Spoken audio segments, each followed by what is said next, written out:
nama saya Galan Al-Ghifari dari kelas A5A5 NIM 169. Saya akan membagikan materi tentang pengertian efek.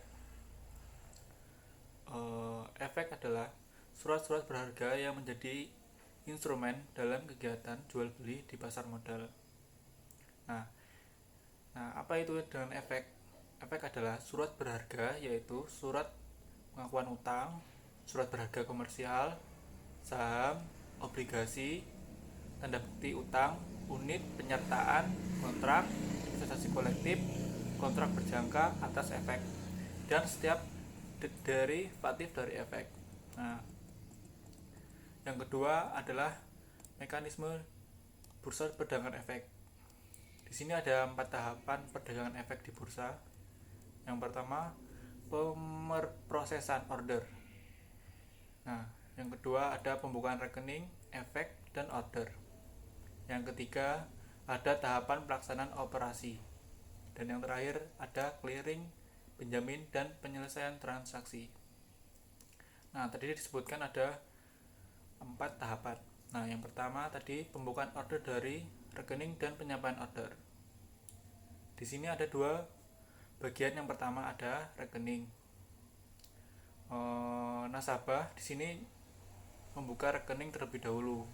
Yang kedua, penyampaian order nasabah dapat dilaksanakan melalui 3 cara, yaitu penyampaian order melalui trending floor, penyampaian order secara remote trending, dan yang terakhir penyampaian secara online. Terima kasih. Mungkin itu saja dari saya.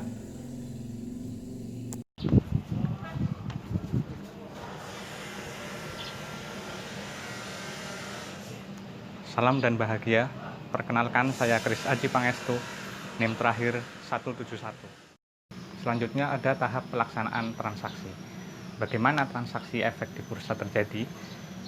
Transaksi efek di bursa terjadi dengan metode atau menggunakan sistem JATS atau singkatan dari Jakarta Automated Trading System.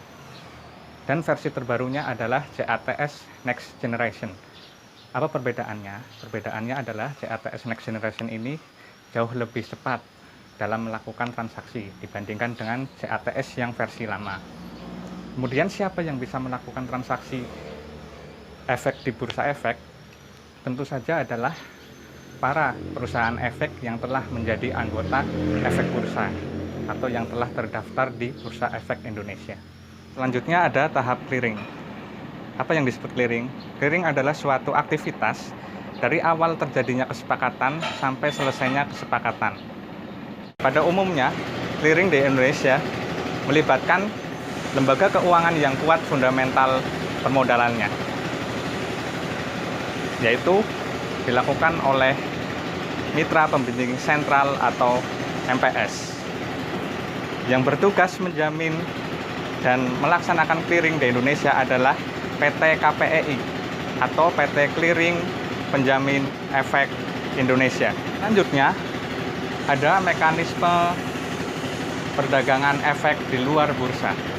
Bagaimana mekanismenya? Kita ke pengertiannya dulu. Pengertian mekanisme transaksi efek di luar bursa adalah suatu transaksi atau suatu perdagangan efek yang dilakukan antar perusahaan efek atau antara perusahaan efek dengan pihak lain yang terjadi di luar bursa. Pengertian ini merujuk pada Peraturan Bapepam dan LK nomor 3A poin 10. Adapun tahapannya, yang pertama adalah pembukuan rekening dan penyampaian order. Pembukuan rekening di perusahaan efek mengacu pada ketentuan pembukuan rekening yang juga berlaku di efek bursa. Nah, yang melakukan pembukaan rekening ini disebut sebagai nasabah pemilik rekening. Perkenalkan, nama saya Arif Rizky Pradana, NIM terakhir 195.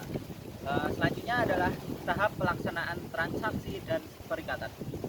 Jenis pelaksanaan transaksi itu ada 2. Yang pertama adalah transaksi melibatkan perusahaan efek dan nasabah pemilik rekening.